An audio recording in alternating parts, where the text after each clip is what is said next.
Halo Sobat Film, kali ini Mimin bakal ngebawain alur cerita film berjudul Jakarta vs Everybody.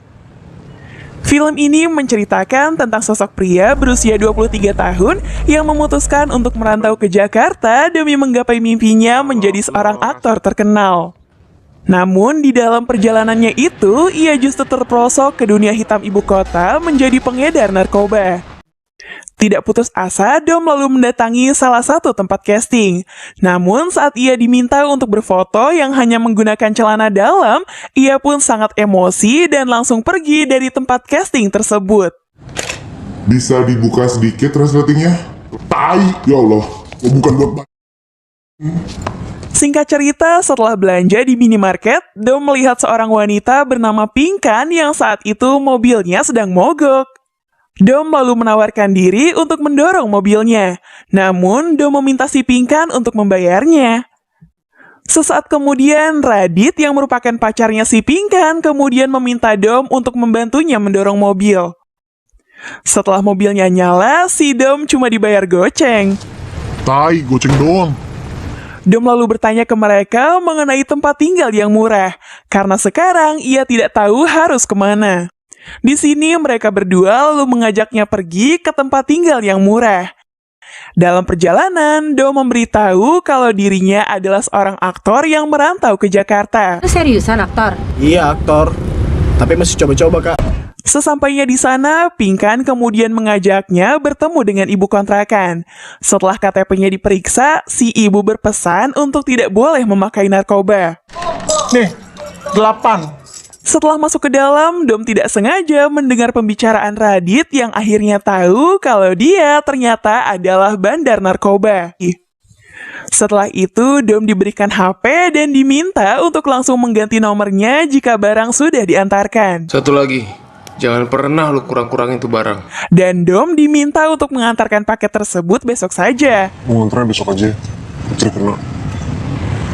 Keesokan harinya setelah janjian, Dom kemudian menyelipkan barang tersebut di bangku kereta. Tak lama kemudian, terlihat seorang wanita yang langsung mengambil barang haram tersebut. Bilangnya apa sih? Beberapa hari kemudian, Dom kembali mengantarkan paket di sebuah kereta dengan pembeli yang sama. Saat itu, Dom memberitahu kalau barangnya tidak sengaja terlempar ke bawah kursi yang di atasnya ada seorang pria yang sedang tidur.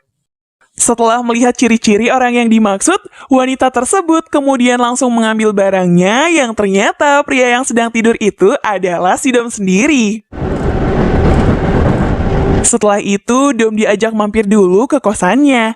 Di sana mereka saling bercerita tentang kehidupan mereka satu sama lain. Saat itu, Dom berpikir keras setelah mendengar bahwa penyesalan itu bisa membunuh seseorang. Ada orang sadar kalau penyesalan itu bisa ngebunuh hidupnya. Hari ke hari, hubungan mereka terlihat semakin lebih dekat. Dan saking dekatnya, mereka... Ya, kalian tahulah mereka ngapain. Dah.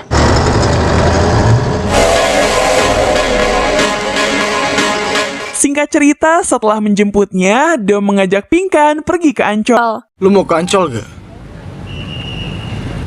Di sana, Pinkan terlihat merasa sangat nyaman dengannya. Dan setelah kembali masuk ke dalam mobil, kalian pasti udah tahu adegan selanjutnya tuh bakal kayak gimana.